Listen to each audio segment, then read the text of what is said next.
Life can get pretty busy sometimes. Work, kids, going to the lakes, all those time. kind of things you got to do. Sometimes, though, it can end up impacting and neglecting your marriage. So Chris and Gina Allers join us today to get us back on track as we talk about prioritizing our marriage. Very important to both of you. Welcome back to the show. It's great to have you. Thanks. Thank you. So this sounds like a big topic. Where would you guys like to start?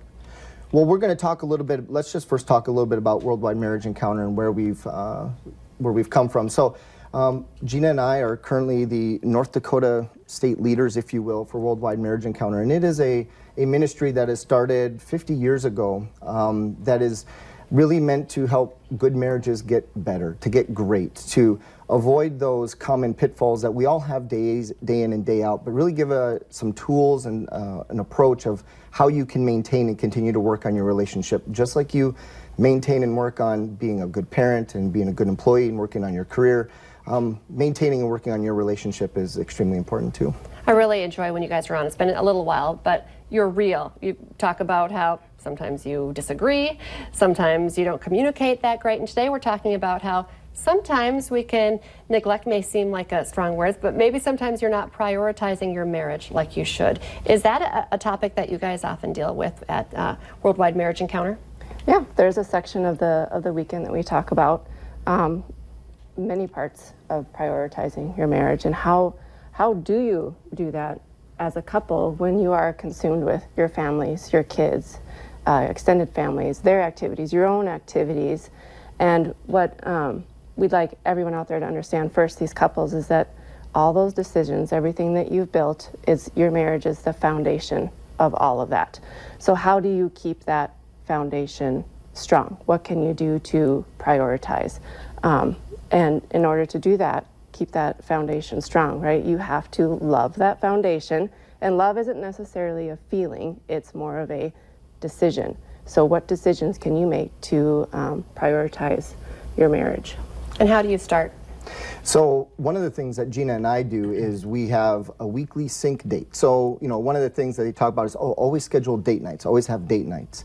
But we specifically have something on our calendar that every Sunday we find an opportunity to sit down and actually talk about our week. Like, what's coming up? What does she have going on? Gina is a stay-at-home mom, so there's a lot of things she tackles at home but I want to understand what those are and where does she need my help and what does my work week look like and how does that all combine with kids and baseball and soccer and everything else. So we try to start the week off on that first step and then come back to it again the next week and the next week. And then also at the same time realize that success is having the conversation. I mean, sometimes we'll sit down and we'll have that sync date, if you will, and we'll just get away from the kids. And then on Monday, we have to sit down and talk about it again, right? And that's not a failure, because communication is the means of success, right? The fact that we're talking about it.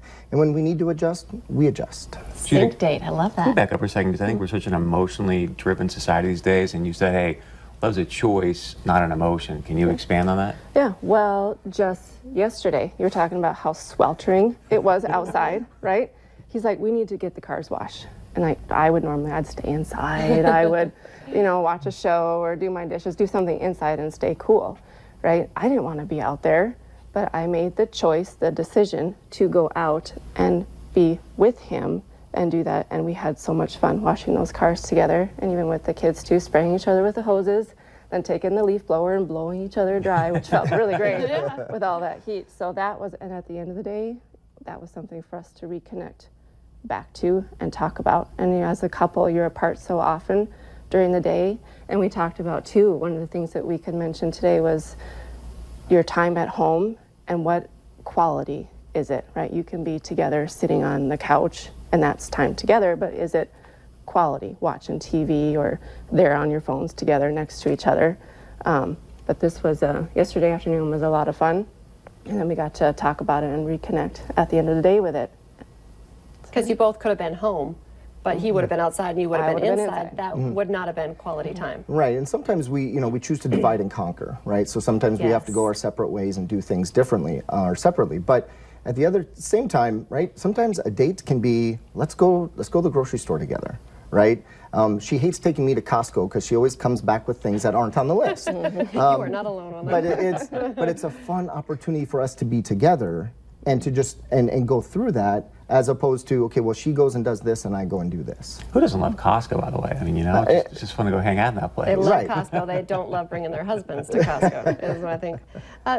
It's so Costco. Any other ideas? I mean, we're in Costco washing cars, but it's just making that priority to do something together, right? Right, it is. And a few other little things too that I think we wanted to mention was a thing that we've done since the get-go is make our bedroom a no-kid zone. And I know that's difficult for probably a lot of people to do, but there is absolutely zero chance for any kind of intimacy if you've always had like kids in your bed in the middle of the night or to go to sleep that way. So we've made it a no-kid zone, and you can even take it a step further and make it maybe like a no-media zone, no TVs, no phones, or anything like that in there as well. And I think another aspect too is you'll hear a lot of people say, I never find the time to go do what you want.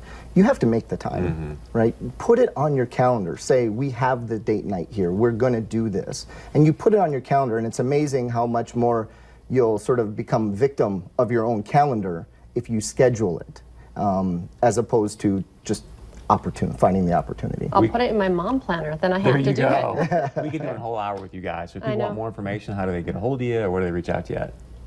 Marriage Encounter, wwme.org is the place you can go learn more about Worldwide Marriage Encounter.